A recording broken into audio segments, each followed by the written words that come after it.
Bonjour à tous, bienvenue pour le deuxième cours confinement pour les enfants du team Raymond Gros. Donc je vais animer ce cours avec Mathieu. Bien entendu, on est toujours en confinement, donc pour les activités physiques et sportives, on est limité. Mathieu et moi, on est professeurs diplômés d'État, donc on peut assurer les cours en ce moment pour s'entraîner en tout cas et assurer les cours par vidéo et sans porter de masque puisqu'on s'entraîne exclusivement avec des partenaires qu'on connaît ou seuls. Voilà. Donc pour le cours enfant, j'espère que le premier cours vous a plu et que vous avez pu vous y accrocher, que vous avez pu progresser sur les différents challenges qu'on vous a proposés. On va vous proposer un nouveau cours aujourd'hui qui va durer encore 15 à 20 minutes. Allez, saluez. Kida. Ok, pour commencer la première partie, vous allez travailler les différents pas d'animaux. Donc on va commencer par le pas de la grenouille. Donc on vient devant, on ramène, hop, et donc on définit un espace, chacun à son rythme. Donc ensuite un deuxième pas. Enchaîner sur le pas de l'ours, on part à quatre pattes, jambes tendues, et on avance.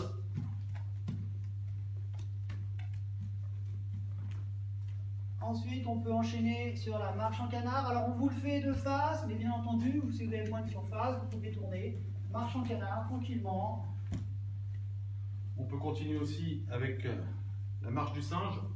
Part sur le côté, un petit saut, et on continue comme ceci. Alors, toujours une marche, un peu le marche que j'appelle la marche de l'ours. Donc, les jambes sont un peu fléchies, on est vers l'avant. Là, on se déplace, on avance, on peut reculer.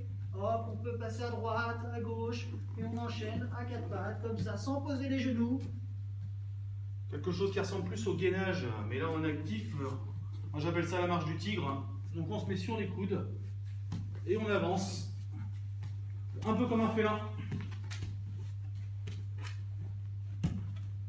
Alors on enchaîne sur le serpent, et là on rentre, on va chercher, on rentre, pareil, on peut aller en avant, en arrière.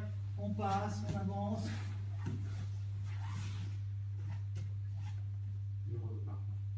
Alors, on enchaîne après sur un deuxième jeu. On est ensemble, face à face. On va faire un petit béret. On met une balle entre nous deux. On est en appui sur les mains. Et chacun son tour. On va dire 1, 2, 3, Krav Maga. Hop, il est attrapé avant moi. C'est lui qui a gagné. Maintenant, c'est lui qui le dit. 1, 2, 3, Krav Maga. Hop, j'attrape la balle, j'ai gagné. 1, 2, 3, Krav Maga. Voilà, et maintenant quand 1, 2, 3, Krav Maga. Et après, vous allez le faire en tournant.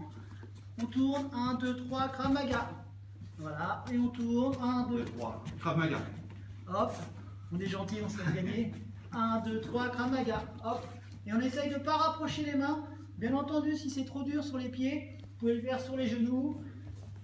1, 2, 3, Krav Maga. Hop, main droite ou main gauche. Pour les petits, vous pouvez hésiter, n'hésitez pas. 1, 2, 3, Krav Maga. Voilà, deuxième petit jeu pour s'échauffer. Ensuite, on va récupérer un petit nid de balle. Pareil, sur le même principe. Vous allez être là, soit sur les genoux, soit sur les pieds. Vous êtes là. Et donc les balles, je vais les poser à droite, à gauche. Et ensuite, je vais les récupérer. Je les ramène. Et ensuite, pareil. Et je peux aller la mettre là. Je peux croiser. Je fais un chemin. Et je les ramène après quand elles sont toutes parties. Donc là, je vous présente l'exercice avec des petites balles de tennis. Bien entendu, ça peut être plein de petits objets. Comme on disait la dernière fois, des petites chaussettes enroulées. Ou des objets que vous avez chez vous qui sont faciles. Après, pour faire évoluer votre jeu, vous pouvez mettre autour de vous des petites cibles. Une feuille de papier avec une cible dessus, ça suffit largement. Et vous posez exactement la balle à l'endroit. Après, si vous avez la possibilité de faire ça avec vos parents ou des copains, enfin des frères et sœurs, vous mettez des numéros sur les cibles. 1, 2, 3, 4. Et donc, la personne retourne la feuille et c'est le 1 qui est là, le 2 qui est là. Et vous vous adaptez à chaque fois. Voilà pour des petits exercices d'échauffement que vous pouvez pratiquer seul ou avec des copains ou vos parents. Ensuite, maintenant, on va passer à la phase travail technique. La semaine dernière, on avait vu tout ce qui était sur les saisies de poignets. Maintenant, on va travailler sur saisie de veste. Il vient me saisir, toujours le même principe, je vais me mettre de profil, je vais me protéger. Là, je vous reviens très haut, et là, je vais faire un tour et demi. Et je recule et stop! Là, je pose bien les choses, je ne veux pas qu'on m'embête. On reprend, il vient me saisir, je sens qu'il veut venir m'embêter. Je lève très haut mon bras, je suis déjà en train de me protéger. Et là, 1, 2, stop! Je ne veux pas qu'on m'embête. Et je regarde s'il y a un autre problème derrière. Et j'ai pris la distance, je suis en sécurité. Si jamais il vient vers moi, je peux me sauver. J'ai le temps de partir avant qu'il m'attrape. Dans une autre direction. Pareil, il me saisit. 1, 2, je recule. Et je m'en vais. D'accord? Si je sens que c'est trop menaçant, je m'en vais. Donc, 1, 2. Quand vous allez travailler avec un partenaire, il peut changer le bras, donc il varie les bras. Donc hop, c'est le même principe. Tout de suite, je me mets de profil, je vais chercher très haut, et je fais un grand tour. Et je recule, je suis en position semi-passive. J'essaye de dire stop avec mes mains et en même temps, je peux verbaliser stop. Ensuite, il va inverser, il peut choisir, voilà. 1, 2, stop. Ensuite, cet exercice, vous allez pouvoir le décliner sur différentes directions. Donc, je viens, j'attrape sur le côté. Stop.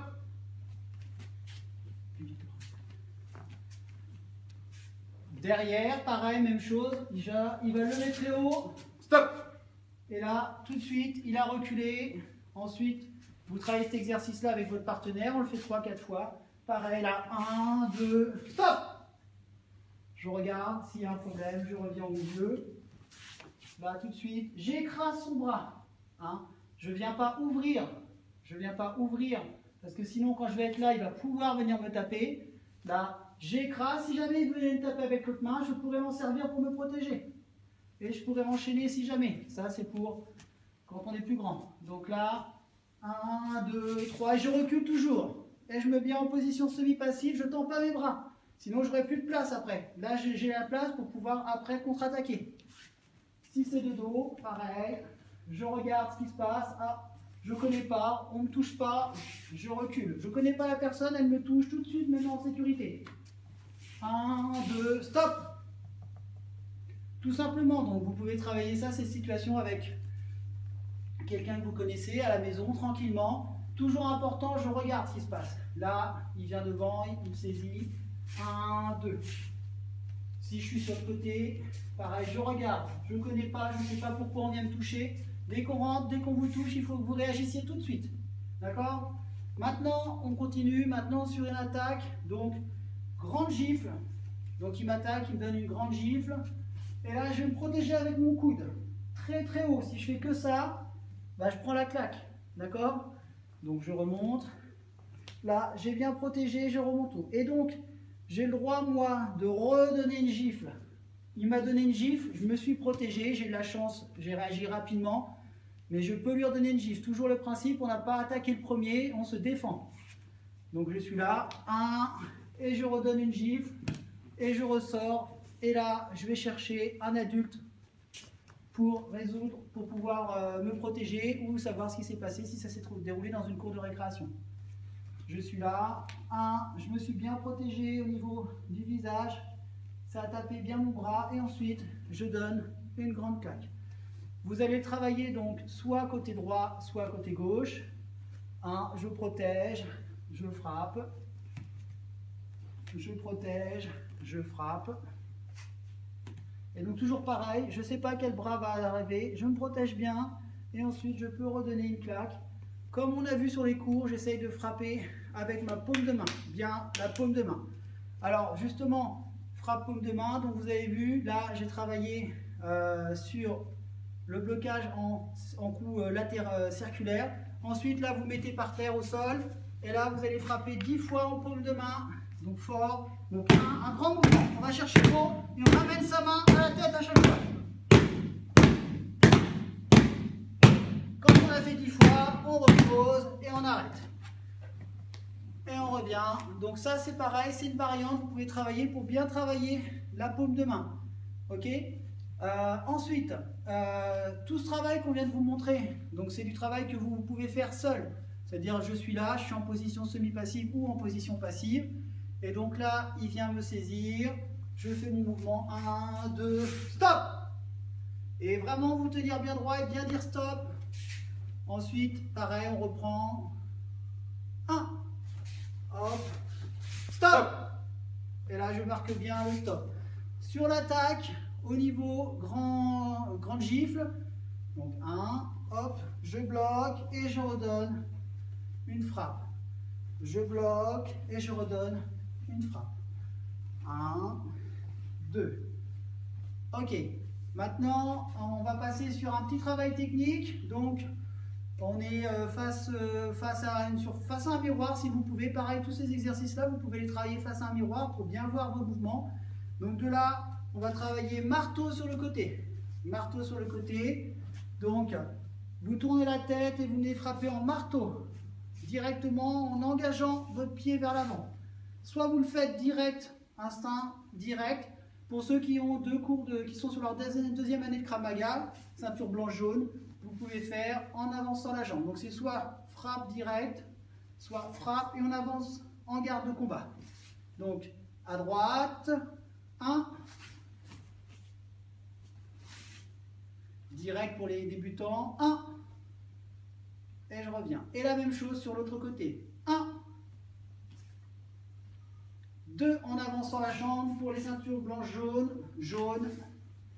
Et là, vous alternez toujours. On tourne à droite, je regarde bien, je frappe et je rentre en me protégeant.